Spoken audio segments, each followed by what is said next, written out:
가스계는 수계랑 다르게 가스계는 물은 필요 없어요. 막 개통도를 딱 보면 처음 볼 때 그래요. 가스계 개통 보고 자 여기서 뭐 빠진 거 있을까요? 빠졌대. 못 빠졌어요. 펌프가 빠졌대. 자 가스계는 펌프가 필요 없어요. 누가 있으면 돼요? 수험도 필요 없어. 수조도 필요 없어. 3분의 1 옥상에 저장할 것도 없어. 누구만? 약재량, 실린더. 자, 지금처럼 몇 병 하는 걸 이걸 이제 실린더 방식, 고압식이고요. CO2에서 이제 CO2를 먼저 설명하는 게 이 CO2 개통도를 보고하는 게 뭐 나머지 가스 방식, 뭐 할론이든 할로겐 화합물 및 불활성 기체든 분말은 조금 달라요.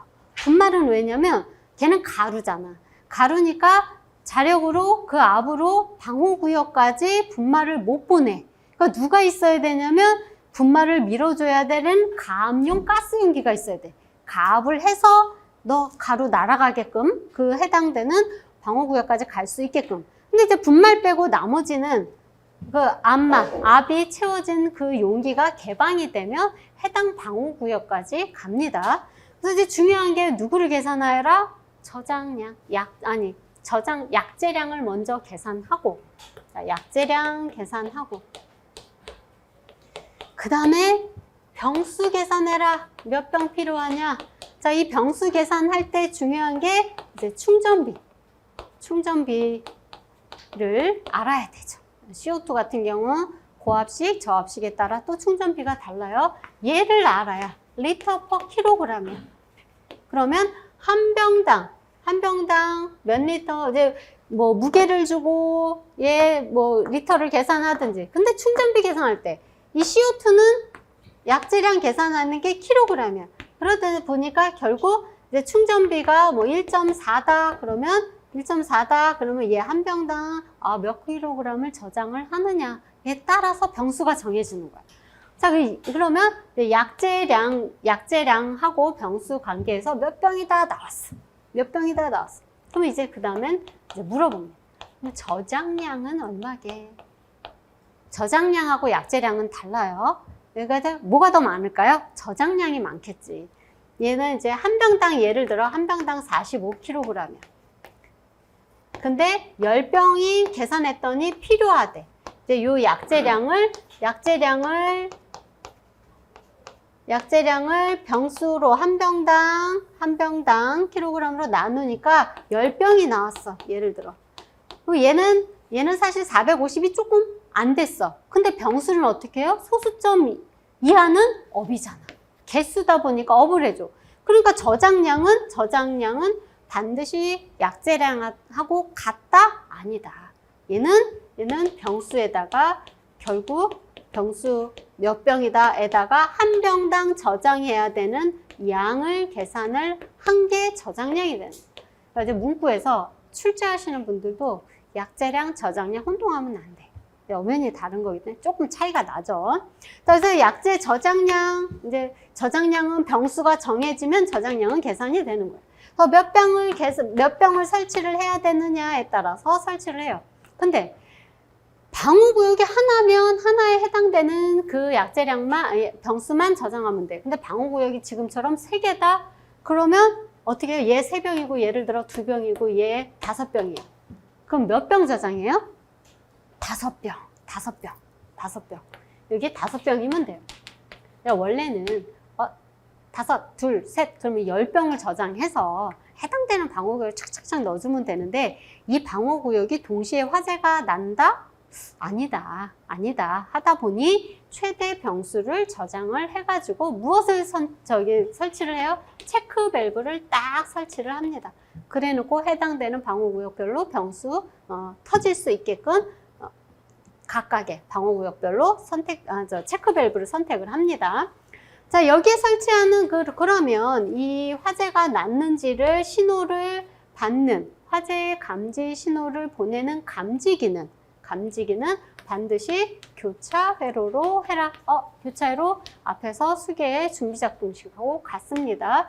교차 회로로 해서 설치를 합니다. 이 기동용 가스 용기가 5리터에 6메가파스칼이에요. 예전에 할론하고, 전에 할론하고, 할로겐 화합물 및 불활성 기체, 그 다음에 분말 다 뭐였냐면 1리터. CO2일 때 0.6kg.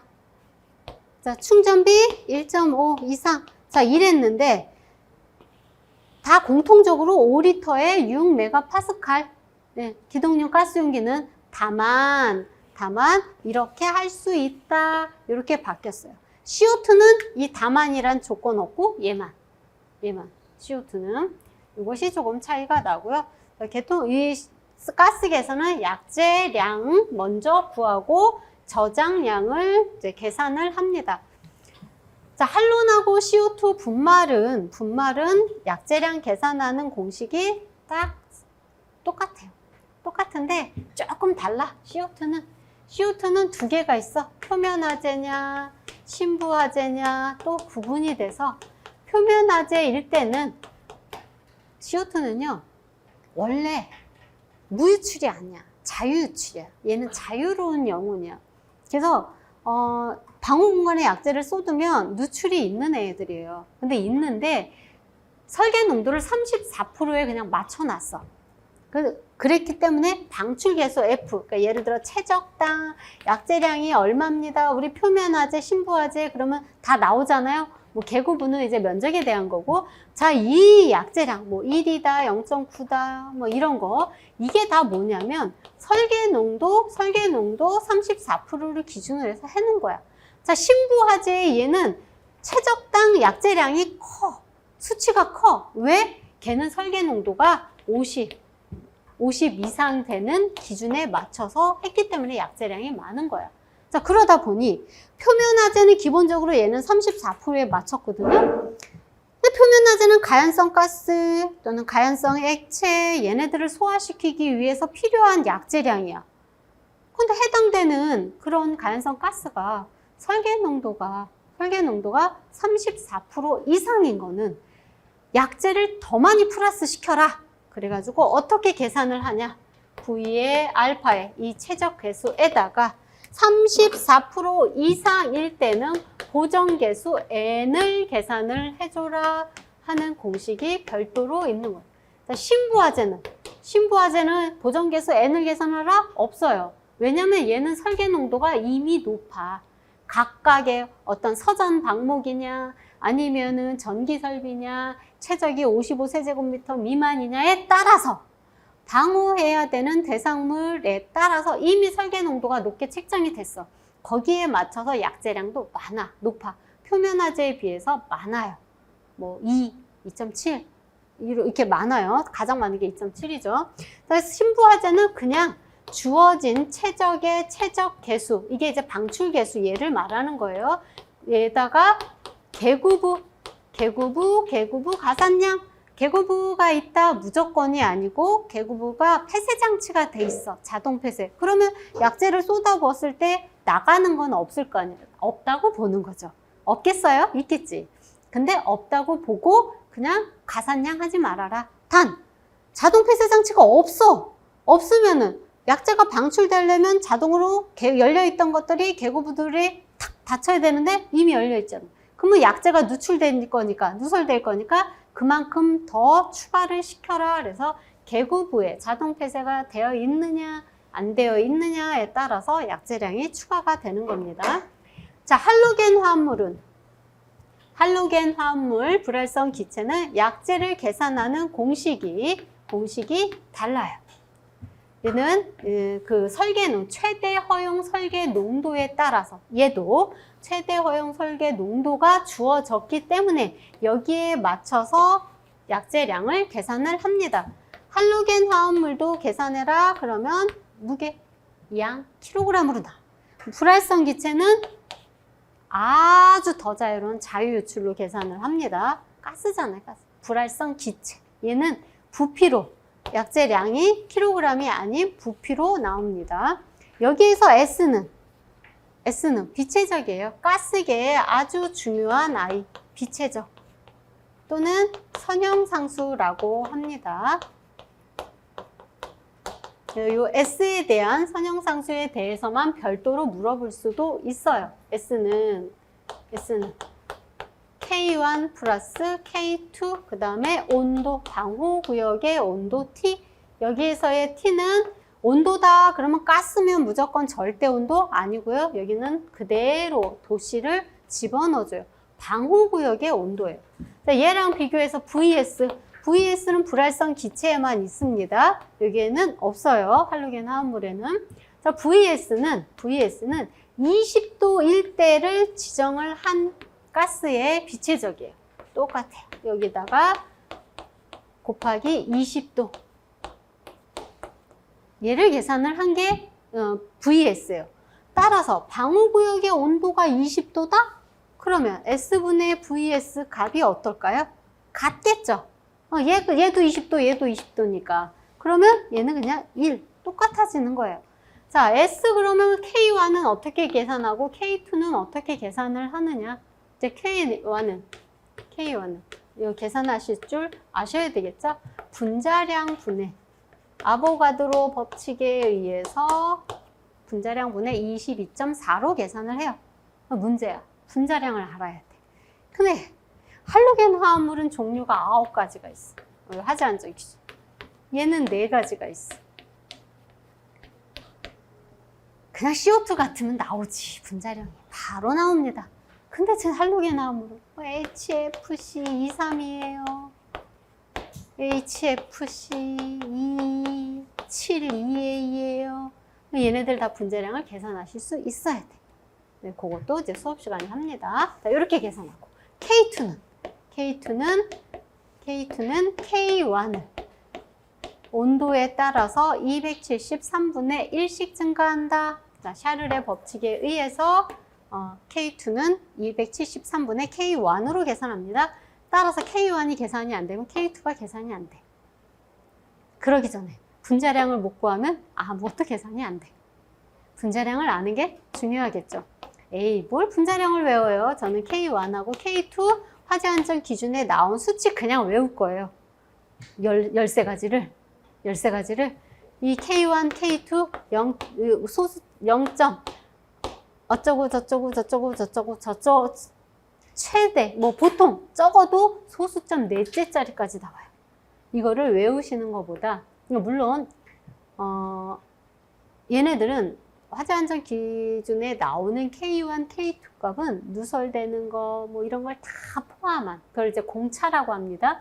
이런 거를 다 포함해서 계산된 값이에요. 그러니까 엄청 정확하겠죠. 우리가 단순하게 분자량분의 22.4 이렇게 계산하는 거랑은 조금 틀리겠죠. 하지만 별 차이가 없다라는 거예요. 그러면 공차를 반드시 포함한 얘로 계산할 필요가 없기 때문에 얘를 외우는 것보다는 어떻게 분자량을 계산하는 방법을 이제 수업 시간에 알려드리면 그 방식으로 분자량 계산해서 K1, K2 구하고 S, VS 구하시는 게 훨씬 쉽다. 자, 여기서 C는 뭐예요? C는 설계농도. 얘는 설계농도. 설계농도는 소화농도. 각 가스, 소화약제에 소화농도가 있고요. 거기에다가 안전율 알파를 곱합니다. 자, 안전율은 A급 화재, C급 화재에 적용이냐 아니면 B급 화재에 해당되느냐. 자, A급, C급일 때는 1.2를, B급일 때는 1.3이라는 안전율을 곱한 값이 설계농도다. 그러면 문제에서 설계농도를 다이렉트로 줄까요? 안 줘요. 소화농도로 줘요. HFC 23의 소화농도는 몇이다. 그리고 이제 조건을 주면 이 공식에 맞춰서 계산을 하는 겁니다. 가스계는요, 공식에 따라서 이제 대입을 하시면 되고, 각각의 설치 기준, 이건 역시 CO2 소화 설비의 설치 기준에 나오는 것이 가스계 전체의 공통적인 사항으로 작용하는 게 대부분입니다. 수계의 옥내소화전이 기본이라고 그러면 가스계의 CO2입니다. 자, 경보설비로 넘어갈게요. 경보설비는 뭐예요? 알려주는 거야. 화재 신호를 받았어. 누가 화재 신호를 보내요? 감지기.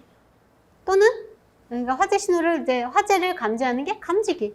또는 화재다 그리고 내가 눌러. 발신기. 예, 의해서 수신기로 갑니다. 신호가. 자, 가면 수신기는 수신, 말 그대로 수신했어. 그러면 누구한테? 이제 외부 관계인 또는 거주자들한테 경종 또는 시각 경보기, 뭐 사이렌으로 알려주는 거. 신호 받고 경보해 주는 거. 신호 받고 경보해 주는 거. 이게 경보 설비예요. 전기 구조 원리에서 가장 또 문제가 출제 많이 되는 게 어디냐? 자탐이에요. 자탐. 자, 경계구역, 자탐에서는 경계구역을 계산하실 수 있어야 합니다. 또 조건을 아셔야 돼요.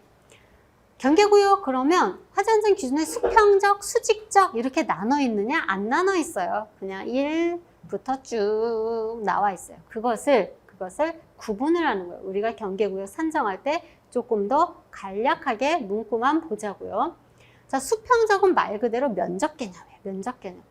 하나의 방어구역을, 경계구역을 나누는 거는 내가 컨트롤하기 쉽게 해서 쪼개는 거예요. 쪼개. 이 건물이요, 이 3층이 엄청 넓어. 예를 들어 무슨 대공간이야. 그래서 막 2000제곱미터야. 그런데 얘를 하나의 회로로 다 연결을 해. 그럼 간단하겠지. 회로 하나니까. 그렇지만 제어가 안 돼. 컨트롤이 안 돼. 만약에 화재 신호가 떴어, 수신기. 그러면 아령 같으면은 떠요. 그죠? 어디 뭐 몇 번 뭐구나, 응? 어디구나. 화면으로도 어디 위치구나 떠. 근데 P형 같으면 어떻게 해요? 아이씨, 왜 또 불이 들어왔어? 어디야? 그리고 어떻게 해야 돼요? 2000제곱미터를 다 돌아다녀? 잠깐 빨간 불 들어왔나? 이러고. 그러니까 이제 나눈 거예요. 회로로 한 구역, 두 구역, 세 구역 이렇게 쪼갰어요. 근데 이제 좀 작게 작게 쪼개면 더 좋은데 너무 작게 하면은 이것도 관리가 힘들어. 뭐 회로마다 막 이것도. 그러니까 이제 딱 적당하게 얼마로? 600으로 나눴어. 경계구역은 면적으로 기본 600제곱미터가 하나의 경계구역이에요. 그런데 면적만 만족하면 되느냐? 안 돼요. 한 변의 길이가 50 이하여야 돼. 예를 들어 지금처럼 면적은 딱 600이야. 면적은 딱 600이면 경계구역은 하나로 설정할 수 있어. 근데 한 변의 길이가요 50m를 초과했어. 그러면 면적 기준은 만족하지만 길이 기준을 만족을 못하니까 너네 한 층당 2개의 경계구역으로 나눠 이러는 거예요. 그러니까 두 가지의 조건을 만족을 해야 된다. 50m 이하고 600제곱미터 이하일 때 하나의 경계구역으로 나눌 수 있다. 자, 근데 예외가 하나가 있어요. 그 면적이 600이 아니야. 2개 층을 합쳐서 500 이하다? 그러면 2개 층을 하나의 회로로 묶을 수 있다는 거야. 경계구역으로 묶을 수 있다. 자, 근데 이렇게 2개 층을 묶을 수 있지만 발신기는 층마다 설치해야 돼. 회로는 이렇게 하나 묶지만 발신기는 여기도 설치를 하는 거예요. 발신기는 층마다. 자, 이제는 600제곱미터가 넘었어요. 1000제곱미터에. 근데 1000제곱미터를 하나의 경계구역으로 설정할 수 있는 조건이 있다? 어떤 경우? 내가 여기 주출입구에서 딱 서서 봤는데요. 면적은 1000제곱미터 이하예요. 자, 봤는데 구획된 데가 없어요. 다 보여. 전체가 다 보여. 자, 이럴 때 1000제곱미터를 하나의 경계구역으로 할 수 있다. 이럴 때도 한 변의 길이는 50m를 초과할 수 없습니다. 50m 이하여야 합니다. 자, 이제는 수직적으로 갑시다. 수직적으로 가는 거는 뭐냐면 계단, 경사로, 엘리베이터 이런 데는 이제 경계구역 이게 뭐 600제곱미터 이렇게 나누는 거 아니에요. 아니고 그 수직적으로 길이로 나눌 거예요. 계단하고 경사로는 45m 이하가 하나의 경계구역이 됩니다. 45m마다 하나하나 돼요. 계단하고 경사로는. 근데 지하가 있어. 지금처럼 지하가 지하 1층, 지하 2층, 지하 3층, 자, 이렇게 3개 층이야. 그러면 지하 따로, 지상 따로 묶어요. 회로를. 지하 따로, 그러면 지하도, 지하를 엄청 깊이 팠어. 50m 팠어. 그러면 걔는 지하 경계구역 2개가 되는 거예요. 45m가 하나니까. 아직 우리나라에 그런 거는 그러면 한 지하 10층 이상 내려가는 거죠. 예. 예, 아무튼 뭐 그렇다 하면 45가 하나의 경계구역이에요. 지상 따로, 지하 따로 설정을 합니다. 자, 근데 지하가 하나야. 한 개쯤. 지하 1층만 있어. 지하 1층만 있어. 여기 없어. 그러면 이때는 지하 1층부터 하나의 경계구역을 45m 이하로 합니다. 한 개층일 때는. 이때는 지하 따로, 지상 따로가 아니라 여기서부터 45m가 하나의 경계구역이 된다. 근데 예외를 주는 거예요. 지하가 한 개층이니까. 계단 경사로는 그렇게 했어. 엘리베이터는 지하 따로, 지상 따로가 아니고, 자, 엘리베이터는 지하 따로, 지상 따로가 아니라 그냥 통으로 하나야. 그러니까 하나의 건물에 엘리베이터가 두 개가 있다. 좌우 하나씩. 그러면 얘 하나. 계단이다. 그러면 계단이 두 개야. 이쪽도 있고 이쪽도 있고. 그러면 지하 두 개, 지상 두 개. 지상은 물론 45m 이하다고 하면, 자, 이렇게 해서 4개가 되지만 엘리베이터는 그냥 두 개면 두 개가 되는 거야. 자, 그럼 이제 연기 감지기를 설치를 해요. 수직 공간에 이제 계단에 연기 감지기를 설치를 할 거예요. 또 엘리베이터 건상기실에 하나 설치를 해요. 그러면 엘리베이터 건상기실에는 연기 감지기 그냥 건상기실에 하나만 설치를 하면 돼요. 연기 감지기를 이렇게 설치를 했어요. 연기 감지기는 수직적으로 1종, 2종이면 몇 미터? 15m. 그래서 15m마다 설치를 합니다. 그럼 15m 설치하는 건 알아. 근데 지하 여기서부터 지하 3층부터 15m가 아니라 우리가 경계구역을 어떻게 했어요? 지하 따로, 지상 따로 했잖아요. 그러니까 지하 따로 여기에 하나. 자, 지상 따로 여기서부터 15m. 회로 별도예요. 지상 따로, 지하 따로. 우리 경계구역을 그렇게 설정을 했으니까. 수직적 개념의 경계구역을 설정해라, 뭐 연기감지기 개수를 산정해라 할 때 지하, 지상 구분해야 된다라는 거. 자, 감지기 종류가 나옵니다. 많죠. 엄청 많아요. 열에 의한 거. 연기. 그 다음에 열연기 복합감지기도 있고, 그 다음에 불꽃감지기도 있어. 그래서 감지기 종류별로. 이거는 이제 뭐 연소 생성물에 의한 감지기라고 하고, 또 각종 열감지기, 또 세분화가 돼. 열감지기가 뭐 하나인가? 차, 보, 정. 이러고 또 끝나나? 아니야. 얘도 각각 스포트형, 차동식, 분포형, 보상식은 그냥 스포트형, 얘만 있어. 정운식은 스포트형, 정운식, 분리형, 그쵸? 정운식 감지선형 감지기. 얘는 이제 분리형이라고 안 하고 이제 넓은 국소에 하는 정운식 감지선형 감지기. 자, 연기도 스포트형, 광전식, 분리형. 자, 스포트형에 광전식, 이온화식 이것만 있나요? 1종, 2종. 차동식 1종, 2종. 정운식, 특종 1종, 2종. 엄청 많아요. 이게 지금 얘기한 게 뭐예요? 우리 구질구질 표요 있을 때 있었던 거. 이제. 자, 근데 이 감지기의 종류도 많아. 설치 기준도 그 종류에 따라서 나와. 뭐 분포형 감지기도, 차동식 분포형이다. 그럼 벌써 3개야. 공기관식, 열전대식, 열반도체식. 자, 얘 설치 기준 따로 나와. 불꽃 감지기 따로 나와. 광전식 분리형 따로 나와. 설치 기준만 7개야. 설치 기준만. 그런데 어쩔 수 없어요. 2차까지 가려면 설치 기준을 또 다 마스터를 하셔야 됩니다. 그럼 가장 먼저 우선순위 주세요. 그러면 저는 딱 하나 줘요. 정운식 감지선형 감지기.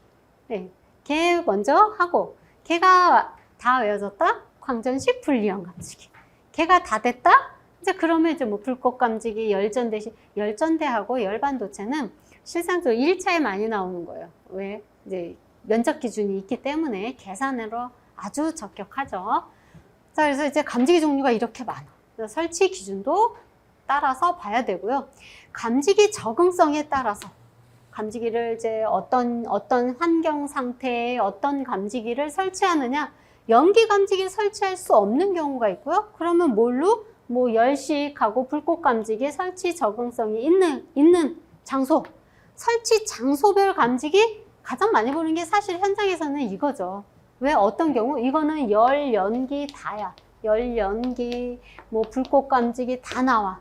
그래서 뭐 미분이 떠다니느냐, 로비냐, 연기가 체류하는 주차장이냐, 뭐 발전실이냐, 이런 데 어떤 감지기를 써야 되는지 적응성이 또 나와. 이게 표로 나와요. 표로. 이것도 참고. 부착 높이. 부착 높이도 알아야 돼. 부착 높이. 열은요, 기본적으로 8m 미만에만 적응성이 있어요. 열은. 그래서 97176이 막 외울 때 어떻게 해요? 맨 마지막에 높이에 따라서, 부착 높이에 따라서 97176이가 이제 반으로 줄어. 그게 이제 8m 미만까지예요, 열은. 근데 하나 빼고. 열인데 하나 빼고. 누구? 차동식 분포형만 8m 이상인데도 적응성이 있어. 8m 이상이다. 그리고 이제 8m 이상, 15m 미만 얘를 중심으로 먼저 외웁니다. 여기에 적응성이 있는 감지기. 그런 다음에 얘가 가장 많이 출제가 돼. 그래서 그 다음에 높이가 올라갈수록, 자 15m 이상이야. 올라갈수록 열은 이제 너 힘들게 여기까지 왔어. 자 이제 너는 쉬어. 올라가면 이제 하나씩 삭제가 되는 거야. 더 올라가? 20m 이상? 그러면 여기서 적응성이 있는 거에서도 없어지는 거야. 기준을 얘부터 외우는 거야. 얘부터 암기. 그리고 위아래를 늘리는 거야. 여기 아래는 거의 다지. 근데 이 아래도 조심해야 될 게 있어. 정원식 2종은 4m 이상 8m 미만에 또 적응성이 없어. 또 이런 거 특이한 것만 빼주면 돼요. 그래서 설치 기준, 공통적인 감지기 설치 기준, 감지기 종류별 설치 기준도 같이 아셔야 하는 거죠. 이런 내용이 또 감지기에서 나오고. 자, 대표적으로 이제 광전식 분리형 감지기다. 그러면 이것도 설치 기준 할 때 그림을 떠올리는 거예요, 그림을. 광전식 분리형하고 광전식 스포트형하고 그 감지하는 방법이 달라요. 광전식 분리형은 광량의 수강량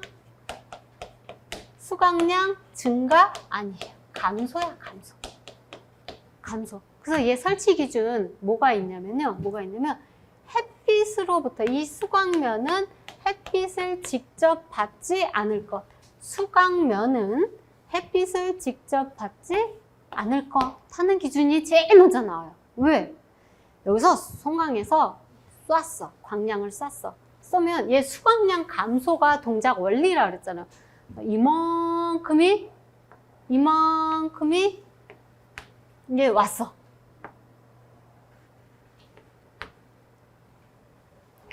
보냈어. 오는데 여기서 화재가 났어. 화재가 오면 얘가 100을 보냈는데 얘가 100이 못 와.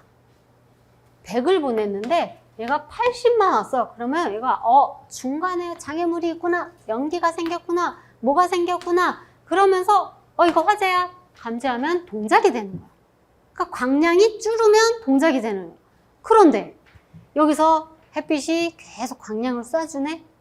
그러면 실질적으로 양이 줄었으면 동작을 해야 되는데 이쪽에서 양을 봤거든, 광량을. 그러니까 감소된 줄을 몰라. 모르니까 동작 안 해. 이러니까 햇빛하고 직접 닿지 말아라. 그러니까 햇빛을 비치지 않는 장소에 설치를 하는 거예요. 이런 데서 그림을 이제 딱 하나 그려놓으면 이게 설치 기준 끝이야. 높이 기준 이런 것들은 이제 세세히 나오는 거죠. 자, 방송 설비에서는 일제 경보와 우선 경보가 있죠. 근데 우선 경보가 바뀌었어요. 11층 이상 공동주택이면 16층 이상일 때, 기존의 고층 건물 일대의 경보 방식, 우선 경보 방식이 11층 이상, 16층 이상으로 이제 바뀌었습니다. 고층하고 똑같아. 이제 4계층 이상, 직상 4계층. 1층에서 발화했다. 여기도 직상 4계층, 발화층, 지하층. 자, 지하에서 발화했다. 지하에서 발화하면 예를 들어 지하 4층 건물이. 지하 4층 건물이야. 지하 2층에서 발화 있어. 그럼 발화층. 그 발화층 직상. 그러니까 지하 1층. 기타 지하층. 3, 4. 이렇게 올리는 거야. 1층 올려요? 안 올려요. 안 올려요. 직상은 한 개층만. 한 개층만. 나머지는 직상 4개층. 발화층 및 직상 4개층으로 바뀌었다. 자, 피난 구조 설비는 바뀌었죠? 이 내용이 피난기구의 적응성이 지하층이 이제 없어졌어.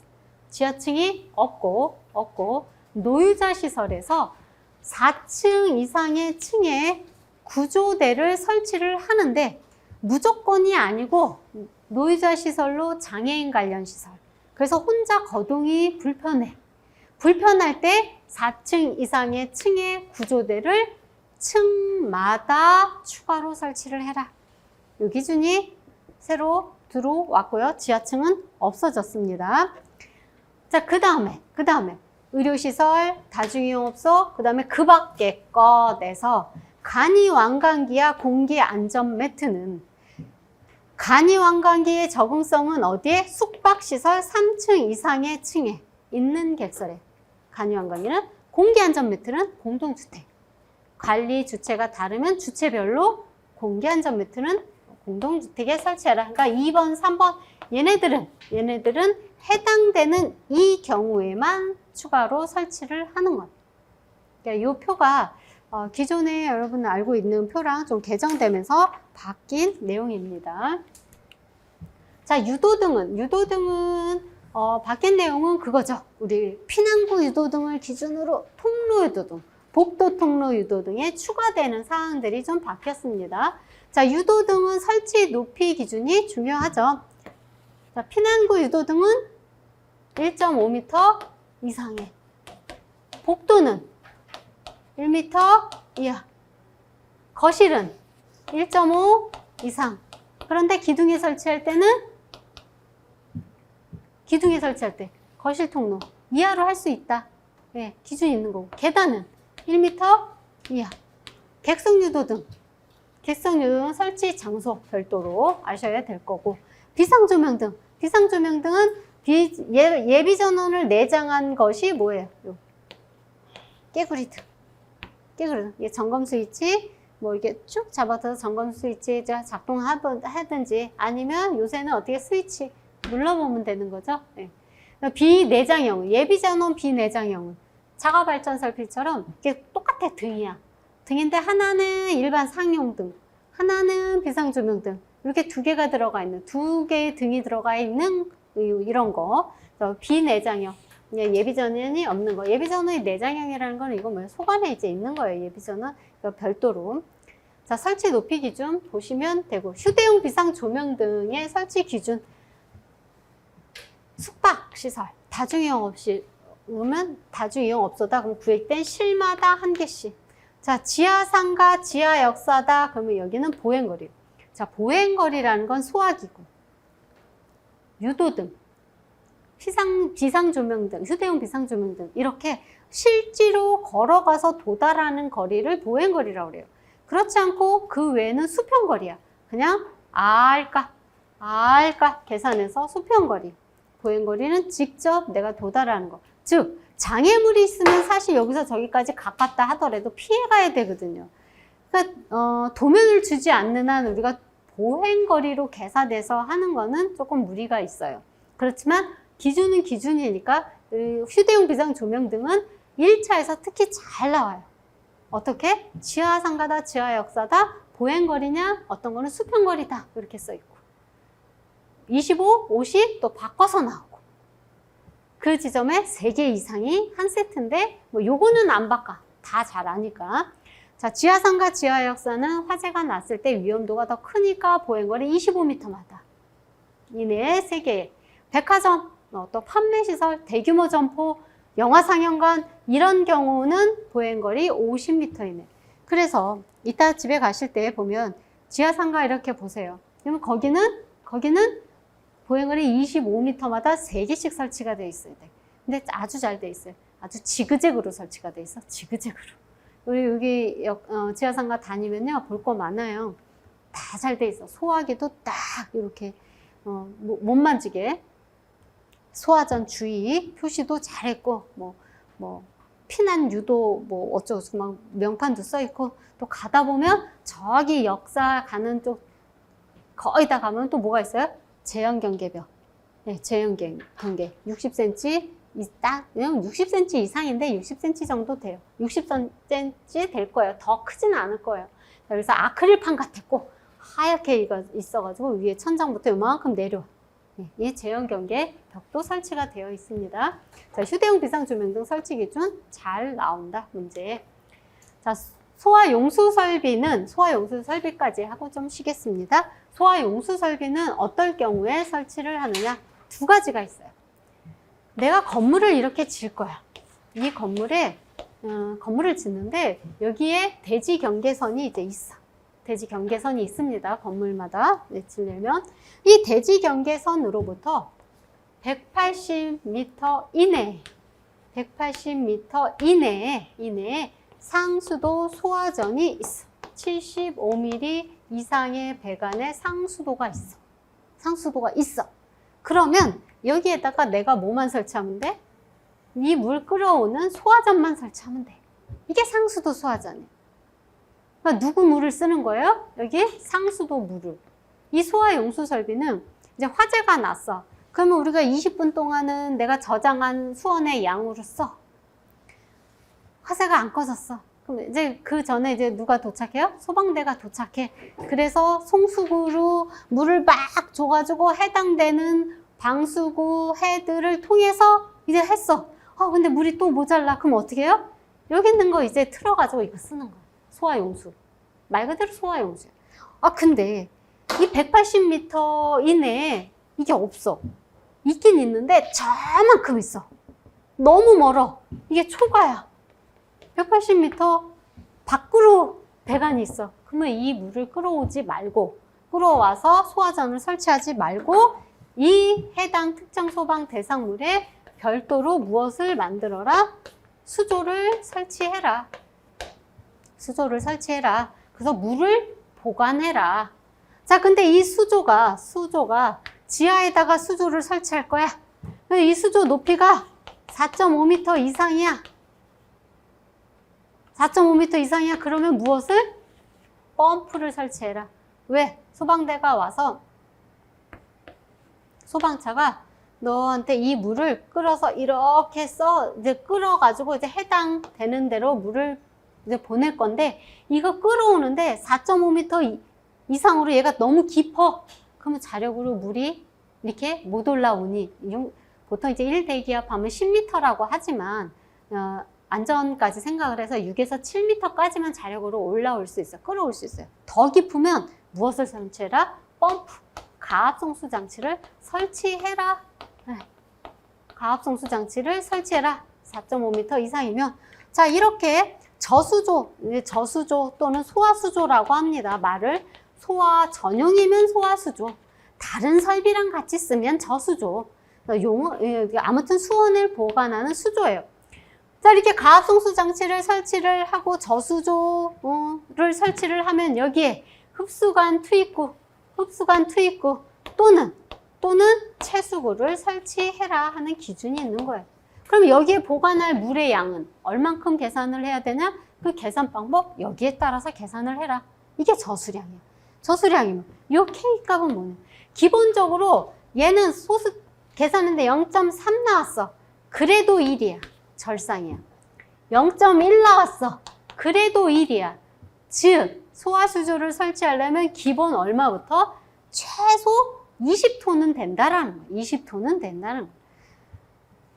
자, 그럼 이 K는 어떻게 계산을 하냐? 이거 저수량을 계산하는 거예요. K는 기준 면적 분의 연면적으로 계산. 연면적이라는 건 뭐예요? 해당 특정 소방 대상물의 바닥 면적을 다 더한 게 연면적이야. 바닥 면적 합계 전체. 자, 그러면 기준 면적은 이제 여기서부터. 어떨 때는 12,500제곱미터가 되고 어떤 거는 기준 면적이 7,500제곱미터가 됩니다. 자, 7,500으로 할 수 있는 거는 기준 면적이 작으면 이 K 값이 커질 거 아니에요. 그죠? 기준 면적이 작으면 7,500이라는 건 규모가 좀 큰 데구나. 맞아요. 1층과 2층을 더했어. 바닥 면적을 더했는데 얘가 15,000이 넘었어. 15,000제곱미터 이상이야. 그럼 기준 면적 7,500으로 나누고 그렇지 않을 때는 12,500으로 나눠라. 이렇게 또 수원의 양을 확보하는 거야. 그러니까 우리가 수원의 양을 계산할 게 연결동수간, 연결사수. 얘는 없어. 얘는 수조가 없어. 얘는. 왜? 소방대가 와서 물 주는 그 설비이기 때문에, 소화활동 설비이기 때문에 없어. 이 소화용수까지, 수계에서부터 소화용수, 얘까지 수원의 양을 계산을 하는 거는 반드시 알고 계셔야 합니다. 그래서 소화용수까지 하고요. 재현설비는 10분 쉬었다가 하겠습니다.